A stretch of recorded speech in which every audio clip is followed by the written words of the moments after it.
ಉತ್ತರ ಕರ್ನಾಟಕ ಕಡೆ ಮಾಡೋ ನಾಗರ ಪಂಚಮಿಗೆ ಮಾಡೋ ಅಳ್ಳಿಟ್ಟು ಹೆಂಗೆ ಮಾಡ್ತಾರೆ ಅಂತ ನಾನೀಗ ತೋರಿಸ್ತೇನೆ ನೋಡಿರಿ. ನಮ್ಮ ಕಡೆ ಇವತ್ತು ಅಳ್ಳಿಟ್ಟು ಉಸುಳಿನ ನೈವೇದ್ಯ ಮಾಡ್ತಾರೆ ನಾಗರ ಪಂಚಮಿ ದಿನ. ಸೊ ನಾನಿಲ್ಲಿ ಮೊದಲೇ ಬೆಲ್ಲನ ಒಂದು ವಾಟೆದಷ್ಟು ಬೆಲ್ಲ ತೊಗೊಂಡು ನೀರು ಹಾಕಿ ಕುದಿಸಿ ಅದನ್ನು ಆರಾಕಿಟ್ಟೀನಿ, ತಣ್ಣಗೆ ಮಾಡ್ಕೊಂಡೀನಿ. ನೆಕ್ಸ್ಟ್ ಒಂದು ಬಾಳಿಗೆಗೆ 2 ಸ್ಪೂನ್ ತುಪ್ಪ ಹಾಕಿ ಮೊದಲು 1 ಕಪ್ ಅಷ್ಟು ಗೋಧಿ ಹಿಟ್ಟನ್ನು ಹುರ್ಕೋಬೇಕು. ಗೋಧಿ ಹಿಟ್ಟೆಲ್ಲ ಹಸಿ ವಾಸನೆ ಹೋಗಿ ತುಪ್ಪದ ವಾಸನೆ ಬರೋವರೆಗೂ ಹುರ್ಕೊಂಡು ಒಂದು ಪಾತ್ರೆ ಒಳಗೆ ತಕ್ಕೊಳ್ರಿ. ನೆಕ್ಸ್ಟು ಅದೇ ಕಪ್ಪಿಂದನೇ ಅರ್ಧ ಕಪ್ ಅಷ್ಟು ಪುಟಾಣಿ ಹಿಟ್ಟು ಹಾಕ್ಕೊಳ್ರಿ.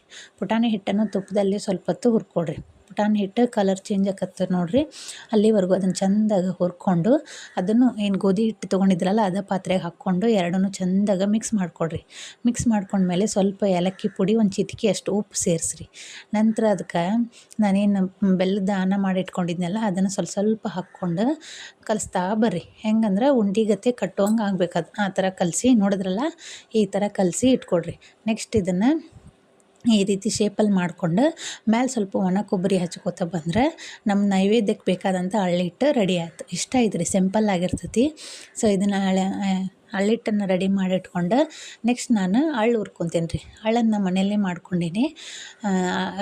ಜೋಳನ ತೊಳೆದು ಬಿಸಿನೀರಲ್ಲಿ ಕುದಿಸಿ ಆಮೇಲೆ ಅದನ್ನು ಒಣಗಿಸಿ ನೆಕ್ಸ್ಟ್ ಈ ಥರ ಬಾಳ್ಗೆಯಲ್ಲಿ ಹುರ್ಕೊಂಡ್ರೆ ಈ ಥರ ನೋಡಿರಿ ಹೆಂಗೆ ಹೇಳ್ತಾವೆ ಅಳ್ಳು.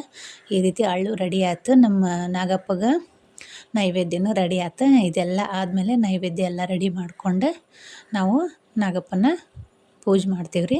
ಮನೆಯವರು ಮಕ್ಕಳು ಎಲ್ಲ ಸೇರಿಕೊಂಡು ನಾಗಪ್ಪನ ಪೂಜೆ ಮಾಡಿ ಎಲ್ಲರಿಗೂ ಒಳ್ಳೇದು ಮಾಡಪ್ಪ ಅಂತ ಬೇಡ್ಕೊಂಡು ಮಕ್ಕಳು ಮನೆಗೆ ಬಂದಮೇಲೆ ಶಾಲೆಗೂ ರಜೆ ಇತ್ತು ಮಕ್ಕಳಿಗೆ, ಎಲ್ಲರೂ ಸೇರಿಕೊಂಡು ನಾಗಪ್ಪನ ಪೂಜೆ ಮಾಡಿ ಕೊಕ್ಕಬತ್ತಿ ಕಾಡಬತ್ತಿ ಏರಿಸಿ ಹೂವು ಏರಿಸಿ ನೆಕ್ಸ್ಟ್ ಅವತ್ತಿನ ದಿನ ಹಾಲು ಮತ್ತು ನೀರನ್ನು ನೈವೇದ್ಯ ಮಾಡ್ಬೇಕು.